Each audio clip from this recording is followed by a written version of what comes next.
नमस्ते बच्चों, कैसे हैं आप सब लोग। बच्चों, आज मैं लेके आई हूँ आपके लिए एसएसटी का सेक्शन सी, पेपर 3 का section C. Okay, paper 2 uploaded है, पेपर 3 में ए और बी सेक्शन अपलोडेड है। अब हम सेक्शन सी की बात करेंगे। तो आइए अब देखते हैं क्या क्या इजी आंसर्स जो हैं वो हैं हमारे पास और आपको अच्छे से लर्न हो जाए। तो सेक्शन सी 3 मार्क का रहता है। क्या क्वेश्चन है 27, राइट अबाउट द केव्स इन गुजरात। ठीक है, तो गुजरात में जो केव्स हैं, जो गुफाएं हैं, उनके बारे में लिखना है। तो बेसिकली आपको सिर्फ इतना बता देना है कि like group of the Bavapara caves कहाँ पे है, जूनागढ़ में है। ठीक है, खम्बालीडा केव्स कहाँ पे है, राजकोट, गोंडाल। तो ये आप थोड़े से केव्स के नाम लर्न कर लेना और उसके साथ में लोकेशन लिख देना। बस इतना ही लिखना है हम लोगों को। चलिए बच्चों, आई होप समझ में आ चुका आपको ये। चलो तो अभी हम चलते हैं 27 के ऑप्शनल क्वेश्चन में। Give information about the architect of the gopuram. ठीक है, तो gopuram means the entrance of temple. अब due to the encouragement of the Pandya rulers, construction temples became widespread in South India. ठीक है, अब बेसिकली साउथ इंडिया में आप अभी भी जाओ ना तो आपको बड़े अच्छे से मंदिर दिखते हैं, उनकी एंट्रेंस वगैरह बड़ी खूबसूरत होती है। तो ये पंड्या के जो रूलर्स थे उनको काफ़ी टेम्पल्स का था कि हम ऐसे वाइड स्प्रेड करें, मतलब कि पूरे साउथ में उन्होंने टेम्पल्स जो थे अच्छे खासे बना के रखे हुए थे। And they built high outer walls. ठीक है, कैसे कहते हैं कि बाहर की जो दीवारें काफ़ी बड़ी होती थी, यूज होती थी, और अब जो गेट्स होते थे काफ़ी ऐसे शानदार आर्ट कंटेन गेट्स होते थे, और एंट्रेंस जो थे वो काफ़ी यूज होता था। इसके लिए उन एंट्रेंस को उन्होंने गोपुराम का नाम दिया था। So the gopuram are so artistic that they becomes more famous than the temple. ठीक है, तो उनका जो एंट्रेंस था ना वही काफ़ी फेमस होता था। टेम्पल तो अंदर देखो नहीं देखो, बाहर लोग सिर्फ उसका गेट और उसका एंट्रेंस देखने जाते थे। उसके अलावा गोपुराम ऑफ कांची, मदुरा, ये भी काफ़ी फेमस है। उनका जो आसपास का जो नज़ारा है वो भी काफ़ी अच्छा है। आइए एक्स्ट्रा क्वेश्चन पे आते हैं। Explain the town planning in ancient India. ठीक है, तो अब हम देखते हैं यहाँ पर एशियन इंडिया में टाउन प्लानिंग कैसे होता है। जो हमारे जो आर्किटेक्ट्स हैं उन्होंने काफ़ी सारे स्किल्स जो हैं वो एशियन टाइम्स में लर्न किए थे। तो उसमें उन्होंने टाउन्स को डिवाइड किया 3 सेक्शन में। एक तो था fort of rulers, okay, Citadel जिसको कहते हैं। Second, house of administrative officers जो अपर पार्ट टाउन में था। और तीसरा, रेसिडेंस ऑफ कॉमन पीपल जो लोअर पार्ट टाउन में था। ठीक है, तो टाउन को 3 तरीके से उन्होंने, एक तो किला, दूसरा जो राजा हैं उनका जो पूरा एडमिनिस्ट्रेशन जो ऑफिस वर्क चलता था, ठीक है, वो हो गया अपर पार्ट में, और बाकी जो आम जनता रहती थी वो लोअर पार्ट में। Upper part was highly elevated and safe, क्योंकि वहाँ पे जो बिल्डिंग्स होती थी वो लाइक डबल स्टोरेज हाउसेस थे, और 2 से 5 के बीच के रूम थे वहाँ पर। Houses on the lower part, ठीक है, वो सिंगल स्टोरेज थे और वो ज़्यादातर हैंडमेड ब्रिक्स से बने हुए थे। ठीक है, जो रोड्स होते हैं टाउन में वो काफ़ी सीधे और लंबे होते थे, और कभी एक जैसे कटते हैं, जैसे एक ये रोड आ रहा है कि ये रोड जा रहा है, ठीक है, तो ये आपस में 90 डिग्री पर एक दूसरे को इंटरसेक्ट करते थे। ओके, और काफ़ी वाइड थे जिसकी वजह से अच्छे खासे व्हीकल्स जो थे वहाँ पे एक साथ आ जा सकते थे। People of Indus valley civilisation had developed many more beautiful and systematic town compare to the other civilisation. ठीक, चलिए next question. Name the university where students from Varanasi, Rajgura, Mithila, Ujjain etcetera came for studies. Give information of the university और give information about the Takshashila university. अब ये जो उन्होंने बताया कि क्या नाम है, तो ये तक्षशिला ही है। ठीक है, तो दोनों क्वेश्चन पूछ सकते हैं आपसे। तो तक्षशिला यूनिवर्सिटी जो है वो रावलपिंडी में, जो भी पाकिस्तान में है, ठीक है, वहाँ पे लोकेटेड था।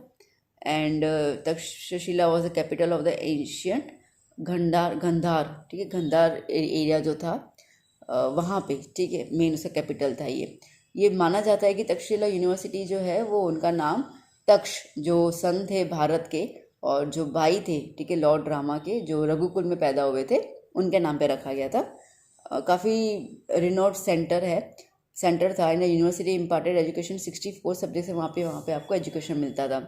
ठीक है, तो अब मैं पूरा तो रीड नहीं कर, आपको अच्छा खासा पता ही होगा, तो आप देख लीजिए इसको अच्छे से। लंबे आंसर से फिर कम आपका भी टाइम इतना लगे। आई नो कि आपके स्कूल्स एंड कोचिंग क्लासेस में आपको करवा दिया, तो you know the bit meaning of all this things.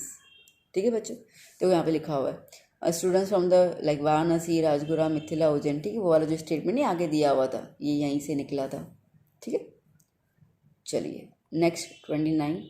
Define the terms conservation of resources, soil and non renewable resources. देखो मैंने लिख के रखा हुआ है। प्रॉपर प्लानिंग और सही तरीके के रिसोर्सेज का यूज़ करना, उसको हम कहते हैं कंजर्वेशन। सॉइल का मतलब एक थिन लेयर, ठीक है, जिससे बहुत सारे एलिमेंट्स होते हैं और वो अर्थ के सरफेस से पाई जाती है। नॉन रिन्यूएबल मतलब कि जो कभी भी ना रिन्यू नहीं हो ना, कैन नॉट बी रीयूज और reproduce with a short period of time. उसको अगर करना तो बहुत लंबा टाइम लग जाता है, millions of years. Next question, discuss any 4 features of a developing economy. अब डेवलपिंग इकोनॉमी के 4 फीचर्स हैं, देखो मैंने बताए हुए हैं। Low per capita income, high population growth rate, unemployment और पॉवर्टी। ऐसे बहुत सारे हैं, मुझे ये 4 इजी लगे तो मैंने इसके लिए इन चारों पे फोकस किया। ठीक है, तो लाइक अगर पर कैपिटा इनकम मतलब कि एक इंसान की जो इनकम है अगर वो काफ़ी कम है, मतलब उसकी बेसिक नेसेसिटी भी अगर पूरी नहीं हो पाती है, तो उसको तब उस कंट्री को हम लोग डेवलपिंग कंट्री कहते हैं। ठीक है, तो इसके लिए क्योंकि मनी जो है, इनकम जो है वो डिवाइड हो जाती है ना, पॉपुलेशन ज़्यादा होता है।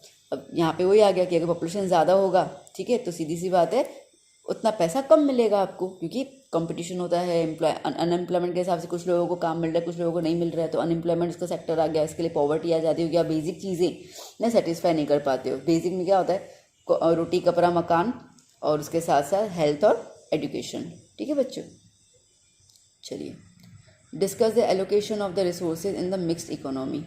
अब मिक्स्ड इकोनॉमीज में जो रिसोर्सेज हैं कौन कौन से, लाइक पब्लिक और प्राइवेट दोनों सेक्टर्स इकट्ठे एग्जिस्ट करते हैं। बोथ है free access to most of the resources, जैसे लैंड, लेबर, मिनरल, वो सब एसेस कर सकते हैं। प्राइवेट और पब्लिक सेक्टर एक दूसरे से कॉम्प्लीमेंट्री काम करते हैं। कॉम्प्लीमेंट्री इसका मतलब कि ना प्राइवेट पब्लिक के बगैर चल पाएगा, ना पब्लिक सेक्टर प्राइवेट के बगैर चल पाएगी। ठीक है, तो दोनों एक दूसरे के साथ साथ चलेंगे तभी तो एक कंट्री का इकोनॉमी अच्छे से डेवलप होगा। इस सिस्टम के अंदर मार्केट जो है वो फ्री नहीं होता है, गवर्नमेंट अपने कंट्रोल इस सिस्टम में रखता है, जैसे कि टैक्स लगाना, ठीक है, ये सब चीज़ें करना। Similarly to attend the balance regional development, government gives an certain concession. ठीक है, अब कई बार अगर किसी भी एरिया को रीजनल, कोई रीजनल मतलब कि कोई भी एरिया को अगर आपको डेवलप करना है बाकी सारे एरियाज़ के कंपेरिजन में, वो थोड़ा पिछड़ा स्टेट है या डिस्ट्रिक्ट है या वॉट एवर, तो तब गवर्नमेंट आपको कई बार पैसे भी देती हैं। ठीक है, उनको वहाँ पे कोई ना कोई मैन्युफैक्चरिंग इंडस्ट्री वगैरह लगा दो, स्कूल वगैरह लगा दो, कुछ भी ऐसे करके। सो जो कंसेशंस होते हैं उसको लाइक सब्सिडी हो गया या टैक्स कम कर लेना या लैंड आपको सस्ते दाम में देना। ठीक है, ऐसा कुछ रहता है। 31 mention the advantages and disadvantage of privatisation. तो प्राइवेटाइजेशन मतलब क्या होता है कि जहाँ पर प्राइवेटली मतलब एक ही इंसान या ग्रुप ऑफ जो इंडिविजुअल्स होते हैं वो एक साथ काम करते हैं, ठीक है, and under the state control, तो उसको हम कहते हैं प्राइवेटाइजेशन, प्राइवेट सेक्टर। अब एडवांटेजेस ये है कि इनमें लाइक प्राइवेटाइजेशन में क्या होता है, नंबर ऑफ प्रोडक्शन यूनिट्स जल्दी ग्रो हो जाते हैं। ठीक है, इंडस्ट्रीज इंक्रीज हो जाएंगी with the capital incentives. Public sectors के हिसाब से एफिशिएंसी जो होती है एम्प्लॉयज़ की प्राइवेटाइजेशन में वो ज़्यादा अच्छी होती है। डिसएडवांटेज फिर अगेन इकोनॉमिक पावर का हो गया कि जितना काम करते हो उतना पैसा मिलता नहीं है। ठीक है, कई बार मोनोपोली आ जाता है कि एक ही जो लाइक कोई इंडस्ट्री होती है तो वही सारे के सारे काम करती है। ठीक है, तो ये सब चीज़ें रहती है उनके अंदर। तो कई बार मोनोपोली आया तो कोई और बंदा जो है वो सेम इंडस्ट्री वहाँ पे रख नहीं सकता है। Next, discuss in detail the reasons for the price rise. ठीक है, अब क्या है, अब मैंने आपको अगेन 3 मार्क के हिसाब से मैंने आपको 6 जितने दिए हुए हैं, आप देख लीजिएगा, एटलीस्ट 4 तो लर्न ही कर लेना। ठीक है, so like population growth, population अगर ज़्यादा होती जाएगी तो सीधी सी बात है क्या हो जाएगा, प्राइस बढ़ता जाएगा, डिमांड बढ़ेगी ना, डिमांड बढ़ जाएगी तो प्राइस तो बढ़ता ही है। ठीक है, increase in export, increase in export में भी the encouragement given by the government has considerably increase export. ठीक है, एक्सपोर्ट इंक्रीज कर लेना है, तो जिसकी वजह से अपने इंडिया में या लाइक अपने कंट्री में जो है वो चीज़ों की कमी हो जाएगी, तो अगेन अब थोड़ी चीज़ें मिलेंगी तो प्राइस राइज ज़्यादा हो जाएगा। Okay, shortage of raw material बाहर करोगे। ठीक है, नेचुरल कैलामिटीज़ तो एक अलग पंगा होता है, कभी बारिश ज़्यादा, कभी बारिश कम है, कभी अर्थक्वेक आ गया, कभी फ्लड आ गया, तो वो तो एक अलग से पंगा रहता है, ये which is unpredictable. Anti social activities हो जाती है, ब्लैक मनी स्मगलिंग हो जाता है चीज़ों का। ठीक है, ब्लैक मार्केटिंग, तो उसके हिसाब से रहता है। उसके अलावा जो मैन मेड डिज़ास्टर होते हैं, राइट्स हो गए, स्ट्राइक्स हो गए, लॉकडाउन्स हो गए, ठीक है, इन सब में भी काफ़ी जो है वो बढ़ जाते हैं प्राइजेस। कोविड के टाइम याद था ना, हर एक चीज़ काफ़ी महंगी मिल रही थी। ठीक है, उस हिसाब से what precautions should a consumer take while purchasing goods, क्या क्या प्रिकॉशन उनको लेने चाहिए। कोई भी 3 पॉइंट लिखने हैं, मैंने आपको 6 पॉइंट जितने दिए हुए हैं, आपको जो ठीक लगते हैं 3 लिख दीजिएगा। देखो, एक तो ये लिखना, ठीक है, इस ये लिखोगे ना तो अच्छे खासे मार्क्स मिल जाएंगे कि ISI BSI मार्किंग देखना, जहाँ पे क्वालिटी आ जाता है। ओके, ओरिजिनल बिल जो है वो मांगना। ओके, पैकेज वगैरह जो है वो अच्छे से देख लेना। They must test check electric, अगर आप कोई भी इलेक्ट्रिक अप्लाइंसेस लेते हो तो उसको चेक वेक करके बाद में उसको ख़रीदना। ओके, तो ये सब चीज़ें आपको दी हुई है। टैक्सी वगैरह में बैठते हो तो पहले 0 मीटर देखना कि मीटर 0 है कि नहीं है, all this points. Next, India stands among the country with medium human development in classification of the countries on the basis of Human Development Index. Human development index के दौरान देखिए इंडिया जो है वो अभी भी मीडियम पे है, मतलब ना ही लो है और ना ही सुपीरियर है। तो इंडिया को क्या करना पड़ेगा कि वो उसका जो ह्यूमन डेवलपमेंट जो फिगर है, ठीक है, वो उसको हाई कर पाए और हाईएस्ट कंट्रीज़ के साथ वो वहाँ पे उनके लाइन में आ पाए।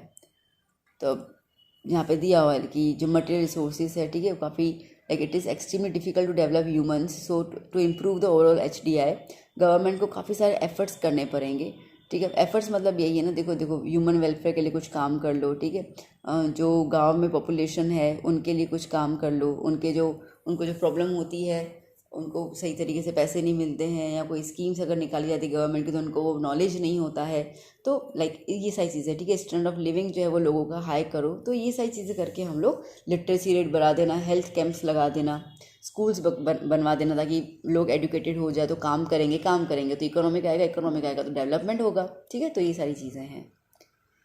इसका एक्स्ट्रा क्वेश्चन क्या कह रहा है, state the reason for the gender based inequality in India. अब जेंडर बेस्ड डिस्क्रिप्शन का मतलब यही है कि हमारे यहाँ पर, ठीक है, इंडिया के अंदर औरतें जो हैं, ठीक है, उनको बहुत ज़्यादा भेदभाव का सामना करना पड़ता है हर जगह पे। हर एक को बेटा चाहिए होता है, ये चाहिए, बेटी किसी को नहीं चाहिए होती। अगर बेटी होती भी है इन टर्म्स ऑफ बहू या कुछ भी, तो उनकी चाइल्ड मैरिज की जाती है, या तो बचपन में मार दिया जाता है, या अनइवन मैरिज हो जाती है, मतलब लड़का 40 साल का है, लड़की 14 साल की है, ठीक है। औरतों के साथ बुरा व्यवहार किया जाता है, पॉलीगमी हो जाता है, एक शादी है उसके अलावा दूसरी शादी कर लेते हैं अगर वो लड़का नहीं पैदा करती हैं तो ये सारी डिस्क्रिमिनेशन की वजह से इंडिया जो है वो पीछे रह जाती है। तो ये सब चीज़ें चैलेंजिंग है इंडिया के लिए।